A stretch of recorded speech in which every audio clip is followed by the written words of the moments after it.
आप नाड़ी देखना सीख लें अपने आप अपनी, कम से कम अपनी तो देख ही लें, फिर अपने पड़ोसियों की देख लें, घर वालों की देख लें, और नाड़ी के हिसाब से आप ये तय कर सकें कि आप वात की कैटेगरी में हैं कि पित्त की कैटेगरी में हैं कि कफ की कैटेगरी में हैं।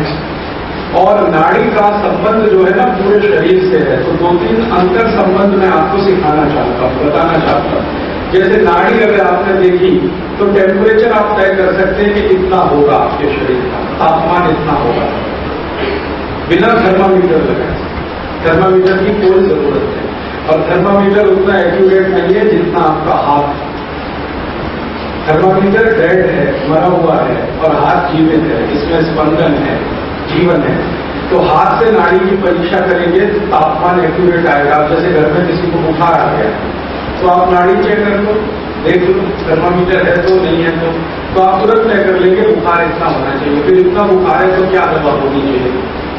और नाड़ी देख के आप अपना ब्लड प्रेशर भी तुरंत काउंट कर सकते हैं। ऊंचे वाला कितना है, नीचे वाला कितना है, सिस्टोलिक कितना है, डायस्टोलिक कितना है, ये सब आप पता कर सकते हैं।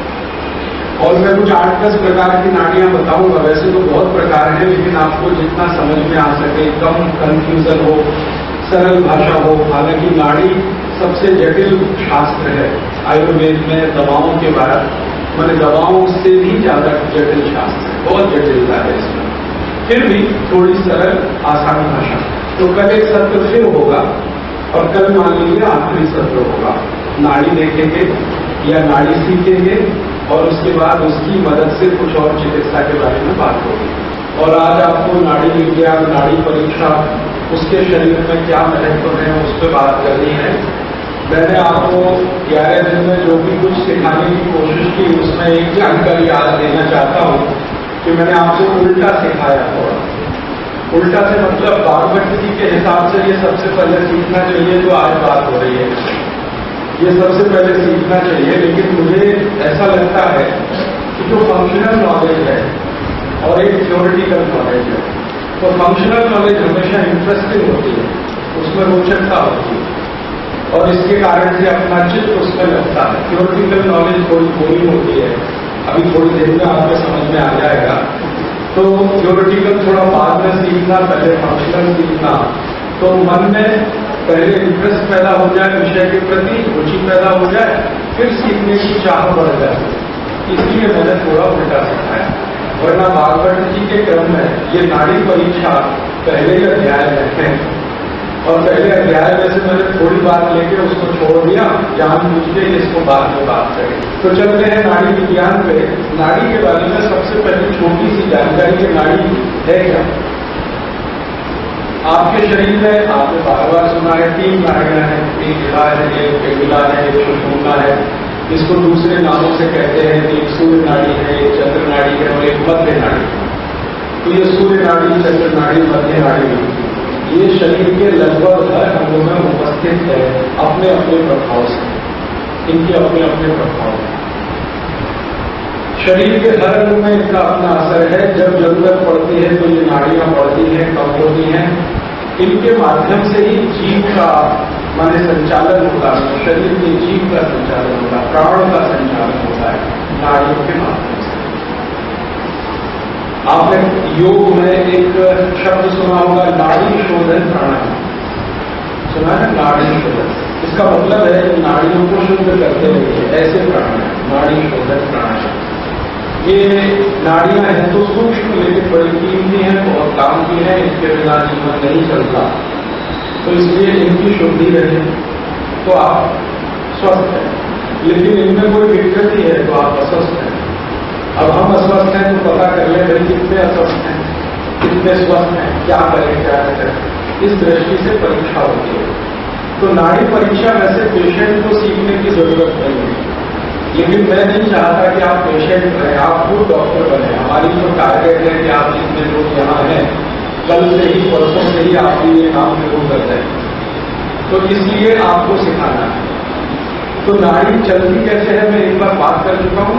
आपकी एक नाड़ी है दाहिने नाक में, जिसको हम कहते हैं सूर्य नाड़ी, और एक है बाएं नाक में, जिसको कहते हैं चंद्र नाड़ी, और एक है मध्य में, ये मध्य नाड़ी है। मध्य नाड़ी सबसे अच्छी मानी जाती है सूर्य और चंद्र की तुलना में। और ये दोनों को नियंत्रित करने में बहुत मदद करती है। सूर्य नाड़ी का काम क्या है? सूर्य नाड़ी का काम है आपको गुस्सा दिलाना। हाँ, आपको गुस्सा दिलाना, आपका ब्लड प्रेशर बढ़ाना, सूर्य नाड़ी का काम है। आपकी शुगर बढ़ाना, आप में उत्तेजना पैदा करना।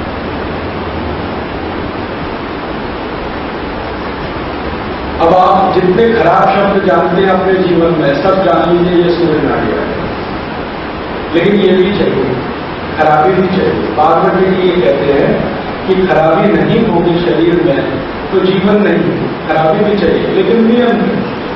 थोड़ा गुस्सा भी चाहिए, थोड़ी उत्तेजना भी चाहिए, जब जिसकी जरूरत है उस समय वो चाहिए। गुस्सा भी चाहिए, उत्तेजना भी चाहिए, आपको थोड़ा चिड़चिड़पन भी चाहिए, थोड़ा आपके मन में कुछ दूसरे के बारे में खराब बातें आए वो भी चाहिए, ये सब चाहिए। क्योंकि आप सब गृहस्थ हैं, आप संत नहीं हो गए अभी।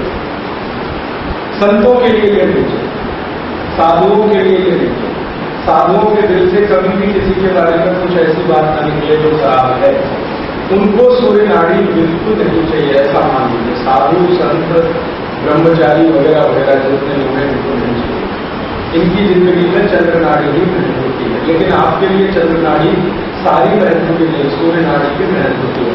अगर सूर्य नाड़ी ठीक में नहीं होगी ना तो कोई बच्चा पैदा नहीं कर सकता। ये सूर्य नाड़ी का प्रताप है जो आप अपनी संतान को जन्म देते हैं। तो आप जान लीजिए कि जीवन आगे बढ़ रहा है तो इसी की ताकत पर बढ़ रहा है। तो उत्तेजना चाहिए, ग्रोथ भी चाहिए, ब्लड प्रेशर बढ़ा हुआ हो, ब्लड शुगर बढ़ी हुई हो, तो जब जरूरत पड़े तो ब्लड शुगर बढ़ जाए, जब जरूरत पड़े तो ब्लड प्रेशर बढ़ जाए, जब जरूरत पड़े तो आपके शरीर में गुस्सा आ जाए, जब जरूरत पड़े तो ये सब काम जरूरत के हिसाब से है। लेकिन विज्ञान ये कहता है कि ठीक है, जरूरत पड़ी तो आपने बीपी बढ़ा लिया, जरूरत पड़ी तो गुस्सा भी ला लिया, जरूरत पड़ी तो उत्तेजना भी ला ली, अब इसको थोड़ी देर के बाद शांत कर दो।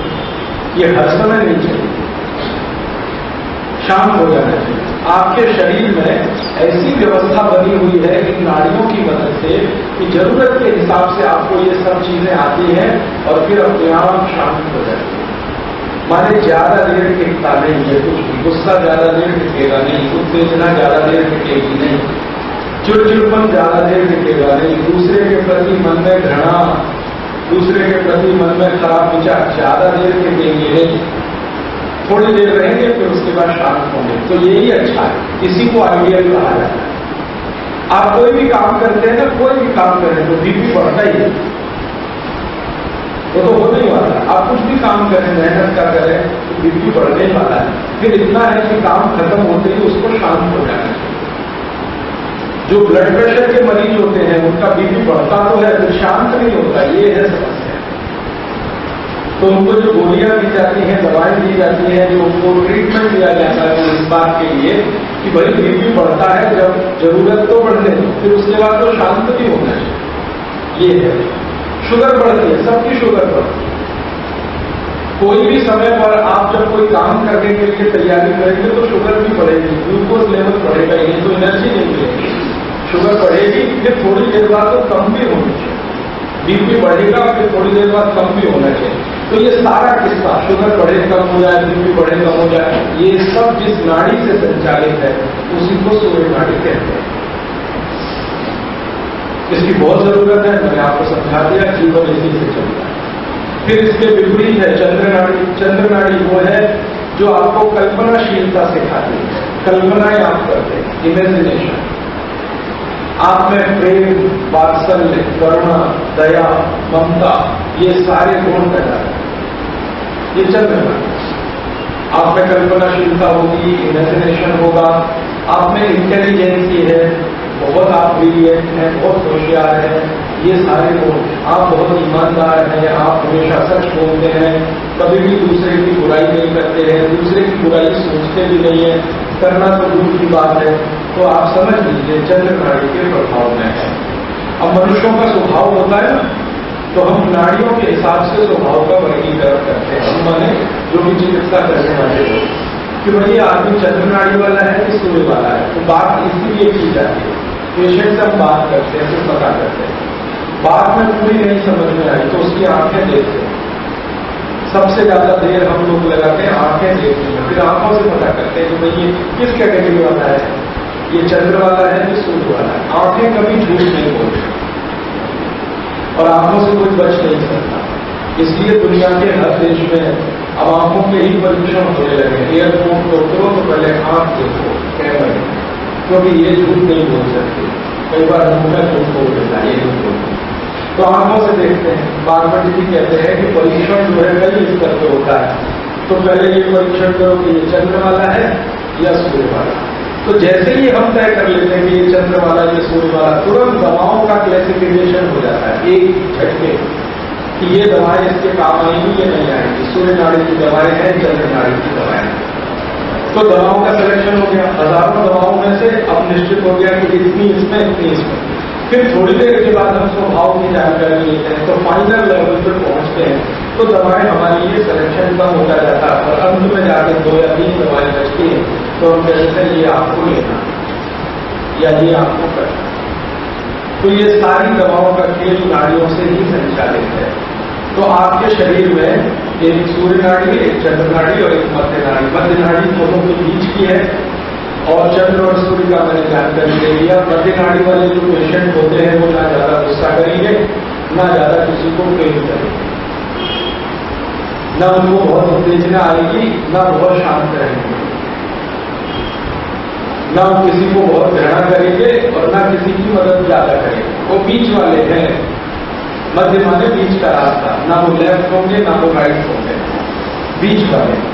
आयुर्वेद ये कहता है कि ये बीच वाला ही रास्ता अच्छा है। तो आप कहते क्यों अच्छा है, चंद्र वाला क्यों नहीं अच्छा? उसमें तो सारे सद्गुण हैं, बहुत सद्गुण भी नहीं चाहिए, बीच वाला रास्ता चाहिए। अगर श्री कृष्ण की भाषा में मैं कहूं, भगवान श्री कृष्ण अर्जुन को कह रहे हैं कि मोह मत कर, ये जो चंद्र नाड़ी है ना ये मोह में फंसा है, मोह मत कर। तेरे भाई है, बांधव है, तू मारने से डर रहा है, तो तुझे मोह उत्पन्न हो गया है। मतलब यह है कि उस समय चंद्र नाड़ी बहुत सक्रिय है और ये चंद्र नाड़ी बहुत ज्यादा सक्रिय हो जाए ना, अंतिम स्थिति कहां आती है? आदमी कायर हो जाएगा, नपुंसक भी हो जाएगा।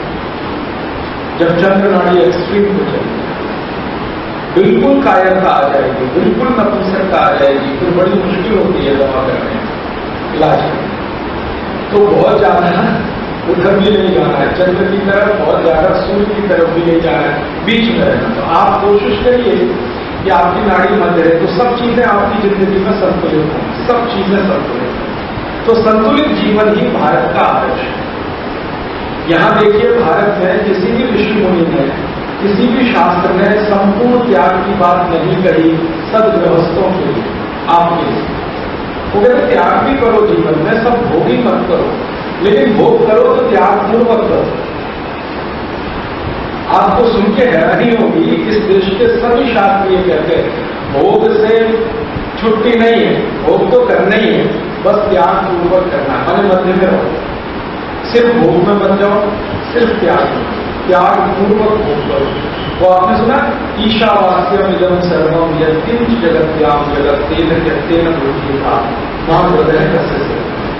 ये सारे चराचर जगत में जो भी है वो भगवान का दिया हुआ है, इसलिए इसका भोग तो करना है, लेकिन त्याग पूर्वक करना है। तो आपको कमंडल लेके हिमालय में नहीं जाना, आप लोगों के लिए नहीं है हिमालय, आपको तो यही रहना है, भोग भी करना है और जीवन भी चलाना है और त्याग के साथ चलना है। तो ये मध्य नाड़ी यही सिखाती है, त्याग पूर्वक भोग, ये मध्य नाड़ी सिखाती है। प्रेम पूर्वक गुस्सा, ये मध्य नाड़ी सिखाती है। या कराती, सिखाने से अच्छा शब्द इस्तेमाल करना करा। तो मध्य नाड़ी क्या कराएगी? त्याग पूर्वक भोग कराएगी, प्रेम पूर्वक गुस्सा कराएगी। ऐसे समझ लो मां जैसी है ये मध्य नाड़ी। मां जो है ना, अपने बेटे पे जरूरत पड़ेगी तो गुस्सा भी करेगी, और जब जरूरत होगी तो उसको क्या करेगी? जरूरत होगी तो उसको डांटेगी, जरूरत होगी तो फिर उसको समझाएगी। देखो ऐसे नहीं है सकता। तो मध्य नाड़ी ऐसा मान लीजिए कि मां में जितने गुण है वो मध्य नाड़ी वाले हैं। इमोशनल भी है लेकिन कठोर भी है, दोनों ही बात है। मां इमोशनल भी होती है और कठोर भी होती है। कठोरता आ जाए तो आप कल्पना नहीं कर सकते 10 मिनट के लिए नहीं मां है, हाँ, क्योंकि मध्य नाड़ी। तो स्त्रियों के बारे में थोड़ी आज बात आगे बढ़ रही है। स्त्रियों के बारे में भागवत जी कहते हैं कि सामान्य रूप से जो स्वस्थ स्त्रियां हैं उनकी मध्य नाड़ी ही प्रबल है, सामान्य।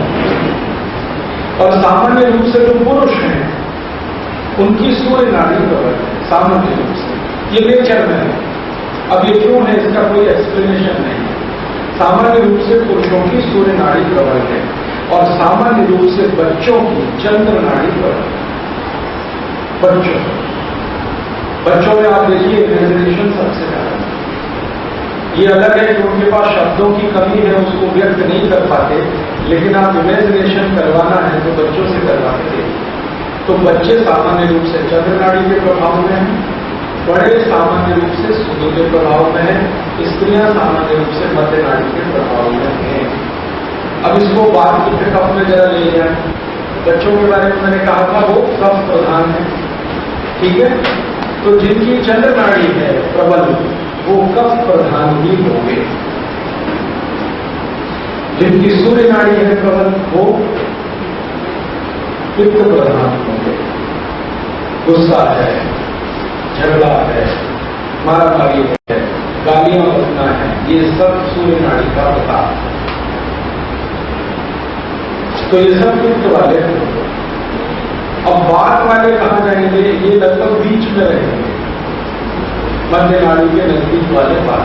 तो आप देखिए सामान्य रूप से महिलाओं को वात की बीमारियां सबसे ज्यादा है पूरी दुनिया में, भारत में तो पहले ही दुनिया में, क्योंकि वो मध्य नाड़ी का चक्र है।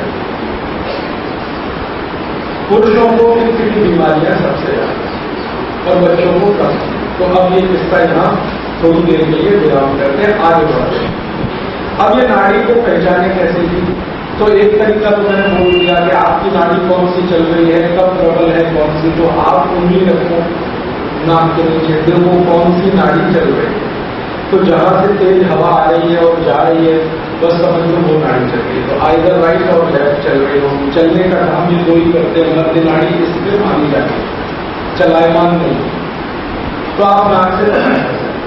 और जो समय जो नाड़ी चल रही है उस समय आप ध्यान रखिए उसी के प्रभाव में। अगर सूर्य चल रही है तो पित्त के प्रभाव में, चंद्र चल रही है तो कफ के प्रभाव में। तो अपना इलाज करते समय या दूसरों का इलाज करते समय आप ये ध्यान रख सकते हैं कि भाई मैं इस समय पित्त के असर में हूं, तो अब मुझे क्या करना चाहिए? पित्त को कम करने के लिए दवाएं खानी या औषधि लेनी या नियम का पालन करना, या कफ को कम करने के लिए दवाएं खानी है, नियम का पालन करना। और बात पित्त कफ के हिसाब से मैं बहुत बार आपको पिछले 10 दिनों में बोल चुका हूं, ये दवा ऐसी है, ये दवा जैसे मेथी का दाना वातनाशक, कफनाशक दोनों, त्रिफला का चूर्ण वातनाशक, कफनाशक दोनों। इसी तरह से अजवाइन पित्तनाशक। तो आपको ये बताई जा चुकी है, शायद आपने नोट भी की होगी, नहीं तो किताबों में ये डिटेल लिस्ट है कौन सी चीज क्या नाशक है। अब आपको आगे थोड़ा बढ़ के बात करता हूं। आगे बढ़कर एक छोटी सी बात कहकर बीच में थोड़ी देर के लिए ब्रेक देना कि ये नाड़ियां नाक से पता हो गई, ये सबसे आसान है, इसमें कोई कठिनाई नहीं, बस उंगली रख के पता हो गई। बस ध्यान रखना है कि कौन सी चीज कब खाए। मान लो बात नाड़ी है, सॉरी कफ नाड़ी है, चंद्र नाड़ी है, और आपने कोई ऐसी चीज खाई जो कफ बढ़ाए तो आपके लिए उल्टा हो जाए। तो ध्यान रखें, कफनाशक मैंने किताबों में हर जगह हर दवा के साथ ब्रैकेट में नहीं तो साथ में लिखा है कफनाशक, वातनाशक, पित्तनाशक। ये नाशक शब्द का ध्यान रखना है किताब पढ़ते समय, पुस्तकें पढ़ते, या तो साइड में लिखा है नहीं तो ब्रैकेट करके लिखा हो। कोई भी दवा ऐसी लिखती नहीं है किताब में जिसके बारे में पता नहीं कि कफनाशक या वातनाशक या पित्तनाशक।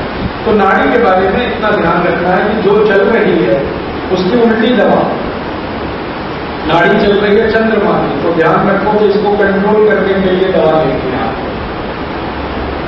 तो ये एक तरीका है नाड़ी को देखने का। दूसरा तरीका है जो ज्यादा लोग इस्तेमाल करते हैं, वैद्य हैं, चिकित्सक है, वो आपकी नब्ज देखते हैं। नब्ज देख के नाड़ी पता चलती है। तो कैसी नब्ज चले तो कौन सी नाड़ी है, कैसी नब्ज चले तो कौन सी नाड़ी है, और कैसी नब्ज चले तो कौन सा रोग है, वात है, जो पित्त है, ये कफ है, ये मैं थोड़ी देर में बताऊंगा। तब तक के लिए छोटा सा अनाउंसमेंट जी आ रहे, ठीक है। तो फिर थोड़ा चलते हैं। अब मैं आपको एक छोटी सी जानकारी देखिए, मैंने थोड़ी देर बाद पहले आपसे कहा ना, स्त्रियां जो हैं किसके नजदीक में जय बताएंगे? मध्य। बच्चे हैं जन्म, और पुरुष माने बड़े लोग। तो अब देखिए, स्त्रियों की चूंकि मध्य नाड़ी है, इसलिए उसकी गति पुरुषों की गति से अलग होती है। और मध्य नाड़ी का ज्यादा असर जो होता है ना, वो शरीर के लेफ्ट और एक्सट्रीम लेफ्ट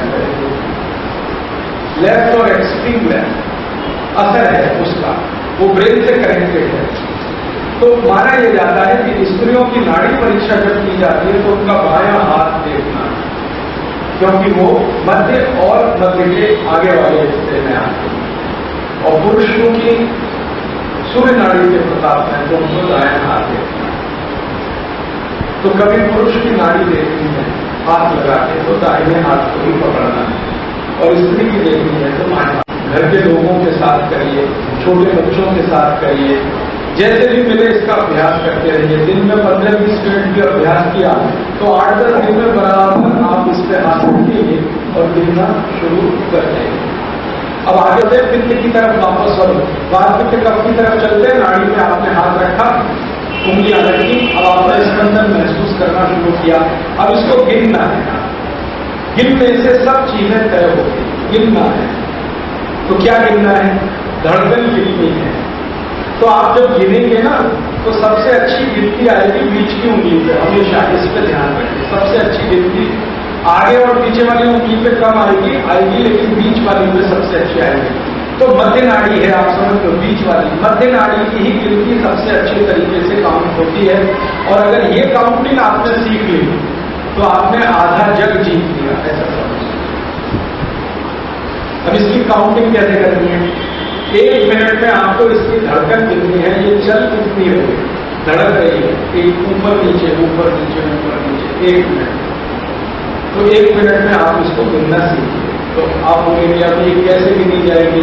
अब मैं आपको एक सूची बताता हूं, आप इसको लिख लीजिए, मैं फिर बाद में समझाऊंगा।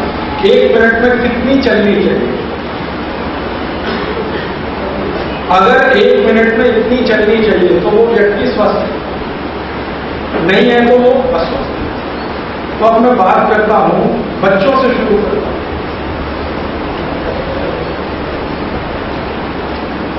लिखेंगे इसको। छोटे बच्चे हैं, उनकी 1 मिनट में कितनी चलनी चाहिए, धड़कन कितनी है आपको, वो स्वस्थ है अस्वस्थ है, इसको तय करना।